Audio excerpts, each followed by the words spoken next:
So part of the interest in the CMB is because it is the oldest light in the universe.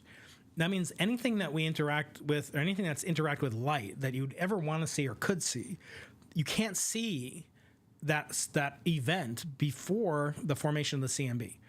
The universe was a pure plasma, and in plasma, light doesn't propagate freely; it gets scattered. It's like the sun is a plasma.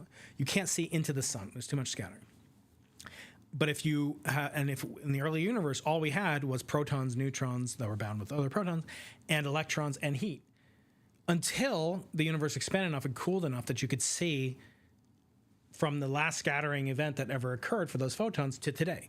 So that light came straight to, that's what this globe is. It's a picture as God would see it outside of our universe of what the different temperatures of photons would be as they were at the surface, when the surface was comprised of dark matter, ordinary matter, and photons. We see that light, it comes to us. It tells us about all the events that occurred before then.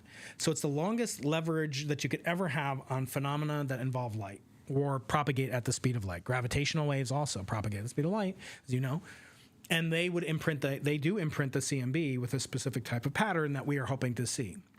But not only that, any type of matter will interact, and just as that glare showed us before, when light interacts with matter, it develops polarization.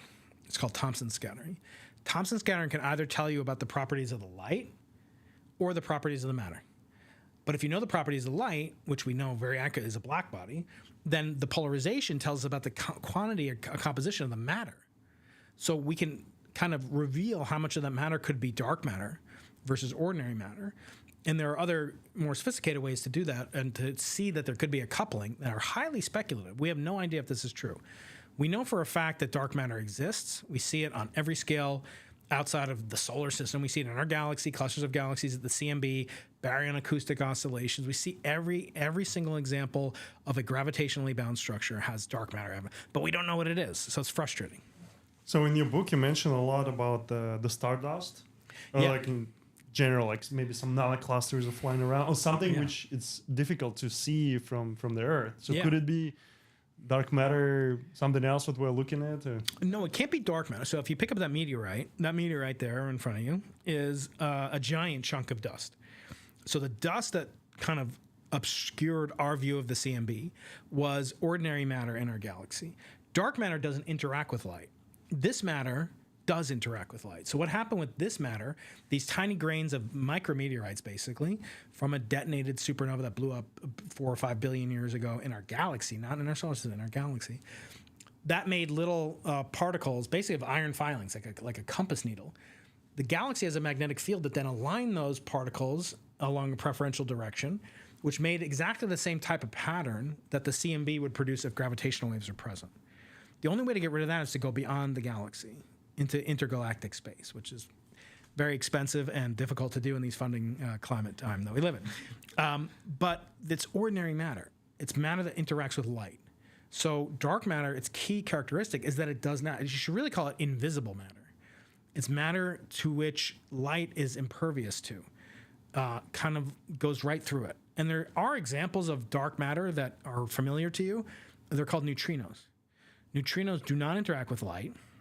They go through ordinary matter, light years of ordinary matter without any chance of scattering, and they have mass. Neutrinos are known to have mass. So they have all the characteristics. The problem is they don't have enough mass, and there aren't enough of them to make up the preponderance of dark matter that we see through all these cosmological surveys and that we know exists, but we don't know exactly what it is. So people have proposed these other things, as you said, Shungwei, called axion-like particles, or ALPs. And these are particles that are kind of like heavy photons. And they reveal themselves in that they will cause the polarization state of the CMB to behave slightly differently than it would if they don't exist. And you can measure the product of their cross-section and their mass the same way a dark matter experiment would do them effectively. The more the mass that they have, they'll affect the dark matter. The clumping of dark matter will be affected the more massive they are on smaller scales. So you'll have more clumping at small scales, less clumping at large scales if they're heavy, and then the converse is true if they're light. These are very light particles. These are like 10 to the minus 27 electron volts or something. I mean, incomprehensibly massless, but there's so many of them, like there's so many photons that they could comprise the dark matter that we do perceive indirectly.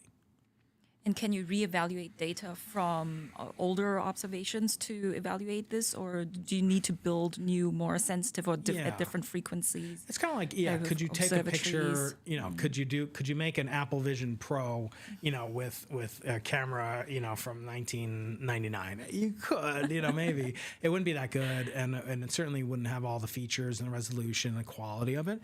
And so one or two, because the field moves so fast and people can build detectors, and we kind of are outpacing Moore's law in terms of the number of detectors, the sensitivity of the detectors, it just doesn't make sense to do that. Like in 1 year of data with the Simons Observatory, we can do everything that BICEP did, in 3 to 6 years of observations, and way more. I mean, we could do a lot more than that. And so it doesn't pay, although we are analyzing data from experiments that that we've decommissioned at the same site in Chile, but different purposes. Also looking at polarization, but it wasn't originally designed to look for dark matter masses.